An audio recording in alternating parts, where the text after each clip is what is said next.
This is Rahi and welcome to our channel BEd वाले। तो कल हमने पढ़ा था कि भाषा के कौशल क्या है। तो भाषा के कौशल हमने पढ़े थे। तो आज हम पढ़ने वाले हैं भाषाई विकार, यानी बच्चों में भाषा संबंधी विकार क्या है। भाषा विकार को हम लोग अधिगम विकार भी कहते हैं। अच्छा, जो हमारे कौशल हैं, मतलब ये विकार है क्या, तो हम लोग जब भाषा के जो कौशल हैं उनमें निपुणता प्राप्त करने के लिए हम बहुत प्रयासरत होते हैं, तो जो भाषा के कौशल है उनको सीखने में जो अवरोध या बाधा उत्पन्न करें वो भाषा विकार कहलाएंगे। ठीक है, या इनको अधिगम विकार भी कहते हैं। तो ये बहुत सारे होते हैं, लेकिन यहाँ पे कुछ शॉर्ट वे में मैं कुछ ही चीजों को समझा रही हूँ, क्योंकि उतना डीपली बीएड में नहीं दिया गया है। तो चलिए देख लेते हैं, लेकिन ये इंपॉर्टेंट है तो समझना जरूरी है, ये भाषा से संबंधित है इसीलिए। तो डिस्लेक्सिया की बात करें तो ये क्या है, पठन वैफल्य है। ठीक है, पठन वैकल्य ये क्या है, ग्रीक भाषा के दो शब्दों से बना है, डस और लेक्सिस। तो इसका अर्थ क्या है, कथन भाषा। इसमें बच्चा चीजों में डिफरेंस नहीं कर पाता, एक जैसी जो ध्वनियां हैं उनके जो साउंड है ना उसकी वजह से क्या है, उनमें डिफरेंस नहीं कर पाता, उनमें अंतर नहीं कर पाता। जैसे वॉज को सौ पढ़ देगा और बैड को डैब पढ़ देगा, या डी और बी में अंतर नहीं कर पाएगा। तो ये सारी चीजें क्या है, डिस्लेक्सिया में आ जाती हैं। और इसमें क्या है, एक होता है एलेक्सिया, एलेक्सिया भी होता है इसी की तरह।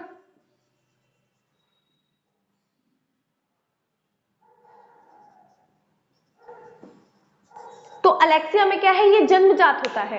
अलेक्सिया और डिस्लेक्सिया में यही अंतर है। डिस्लेक्सिया में क्या है कि हम बच्चे का जो विकार है उसको दूर कर सकते हैं, लेकिन अलेक्सिया क्या है, ये जन्मजात होता है, इसको ठीक नहीं किया जा सकता। तो डिस्लेक्सिया को हम कैसे ठीक कर सकते हैं, रीडिंग करवा के। लगातार जब हम रीडिंग करेंगे तो उसकी जो वोकैब्स है वो अच्छी होती जाएगी। तो क्या है, वो समझता जाएगा कि अंतर जो है, क्योंकि शुरुआती दौर में ज्यादातर बच्चों को ये बीमारी होती है, ये विकार होता है भाषा का। ठीक है, लेकिन धीरे धीरे जैसे वो पढ़ते जाते हैं, मतलब रीडिंग की जब हैबिट उनकी पड़ती जाती है, तब वो क्या है, उनके अंदर से ये वाला जो विकार है वो समाप्त हो जाता है।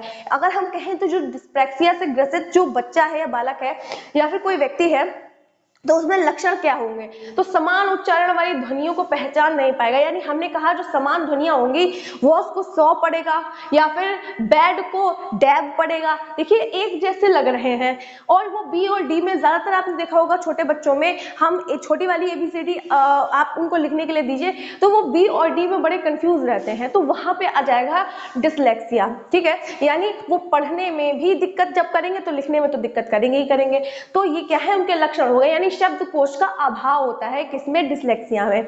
चलिए अगला देखते हैं। तो अगला है डिस्ग्राफिया। क्या है, लेखन से संबंधित है, ग्राफ से संबंधित है। ग्राफ का मतलब है लिखने से। ठीक है, तो ग्राफिया से समझेंगे, मतलब ग्राफ कुछ लिखने से है, तो लेखन वैकल्य है, मतलब लिखने से संबंधित कुछ परेशानी होगी बच्चे को। इसमें हाथ, हथेली, उंगलियों का क्या होगा, कोऑर्डिनेशन होता है, लेकिन जो बच्चा है वो क्या कर पाएगा, वो इनमें कोऑर्डिनेशन नहीं बना पाएगा। हमारा जो विकास है वो ग्रॉस टू फाइन जाता है। 4 डोमेन होते हैं, फिजिकल, कॉग्निटिव, सोशल, इमोशनल।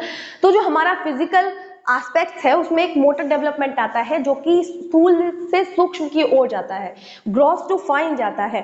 पहले हम अपनी बड़ी मसल्स का यूज करते हैं, चलने, भागने, दौड़ने, हाथ पे कंट्रोल करेंगे।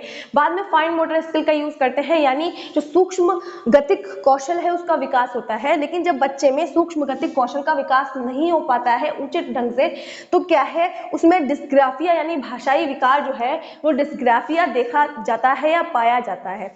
यानी जो डिस्ग्राफिया है उसको हम ठीक कैसे कर सकते हैं, तो बच्चे का लगातार मतलब सुलेख दे दी या फिर लगातार उसकी प्रैक्टिस करवाई लिखने की, तो क्या है डिस्ग्राफिया। इसमें होगा क्या, बच्चा जो है वो लिखते समय स्वयं से ही बातें करता है। दूसरा है अपठनीय हस्तलेख, वो ऐसा लिखेगा कि आपको समझ में ही नहीं आएगा कि उसने लिखा क्या है। उसके जो अक्षर होंगे वो कहीं पे छोटे कहीं पे बड़े होंगे, या फिर उसकी राइटिंग ऐसी होगी अगर उसने कुछ भी लिखा है तो वो पढ़ने योग्य नहीं होगा, ऐसा लगेगा कि इंक फैली हुई है बस, या फिर जो पेंसिल है वो चली हुई है। ठीक है, तो क्या है, अनियमित रूप से, मतलब उसके जो अक्षर होंगे वो पढ़ने लायक तो होंगे नहीं, उनका आकार छोटा बड़ा हो सकता है, उसके बीच में कितना गैप रखना है चीजों के बीच में, वो शुद्ध स्पष्ट नहीं लिख पाएगा, और बिल्कुल भी उसकी जो राइटिंग है वो समझ में नहीं आएगी। तो क्या होगा, डिस्ग्राफिया होगा, यानी लेखन से संबंधित वैकल्य है उसमें। तो यानी वहां पे क्या आएगा, भाषा विकार में डिस्ग्राफिया आ जाएगा कि बच्चे को लिखने में कठिनाई होती है। उसके बाद अगर हम बात करें तो फेजिया हो गया। डिस्फेजिया में क्या होगा कि जो बच्चा है वो अपने विचारों को व्यक्त नहीं कर पाता, उसको अपने विचार को व्यक्त करने में कठिनाई होती है, ठीक है। तो जहाँ पे बच्चा अपने विकारों को अभिव्यक्त करने में कठिनाई महसूस करेगा वहां पे डिस्फेजिया होगा। उसके बाद अगर हम बात करें डिस्कैल्कुलिया की, तो डिस्कैल्कुलिया क्या है? डिस्कैल्कुलिया में गणित से संबंधित क्या है? वैकल्य होता है। बच्चे जो है वो छोटे छोटे सवालों को भी हल नहीं कर पाते हैं, वो समझ नहीं पाते हैं। गणित से संबंधित जितने कैलकुलेट, नंबरों को कैलकुलेट करने में दिक्कत होती है उन्हें, ठीक है। तो वहां पे क्या हो जाएगा? कैलकुलिया हो जाएगा। कैलकुलिया से याद करेंगे, कैलकुलेट यानी गणित से संबंधित विकार यहाँ पे आ जाएगा कि डिस्कैल्कुलिया में उन्हें गणित से संबंधित जितने भी जो प्रश्न हैं, छोटे प्रश्न अपने स्तर के हिसाब से 4th क्लास में है तो उसे जोड़ घटाना गुणा भाग भी करने में दिक्कत होती है, ठीक है। तो क्या हो जाएगा? उसे डिस्कैल्कुलिया है। इसको ठीक कैसे करेंगे? लगातार हम उसकी प्रैक्टिस करवाएंगे मैथ के सवालों को जब हम उसे लगातार देंगे तो क्या है, उसके डिस्कैल्कुलिया संबंधी जो विकार है उसका दूर किया जा सकता है। ऐसे ही हम डिस्फेजिया की अगर हम बात करें तो डिस्फेजिया में क्या है? तो डिस्फेजिया में बच्चे अपनी बात को या फिर विचारों को अभिव्यक्त नहीं कर पाते हैं। तो एज अ टीचर हमें उनके साथ फ्रेंडली बिहेव करना है जिससे कि वो अपने अनुभवों को शेयर कर सके और ये वाला विकार उनका दूर हो सके। अगर हम बात करें तो अफेजिया क्या है? अफेजिया में बच्चे क्या करेंगे? अफेजिया में बच्चे जो है वो किसी भी चीज को समझने में दिक्कत करेंगे, कॉम्प्रिहेंड नहीं कर पाएंगे। अगर कोई कुछ बता रहा है तो उसको कॉम्प्रिहेंड करने में दिक्कत होती है अफेजिया में, ठीक है। अगर हम बात करें डायस्मॉर्फिया की, तो डायस्मॉर्फिया में क्या होगा? शारीरिक भ्रम हो जाता है। शारीरिक भ्रम से मतलब ये है कि बच्चा कुत्ता और जो बिल्ली है उसमें अंतर नहीं कर पाएगा, उसे लगेगा कुत्ता भी यही है और बिल्ली भी यही है। मतलब एक जो कॉमन बच्चा है उसमें क्या होगा कि अगर हम सुधार करेंगे तो स्कीमा में उसके सही हो जाएगा, वो नई स्कीम्स को अपने स्कीमा में सेट कर लेगा।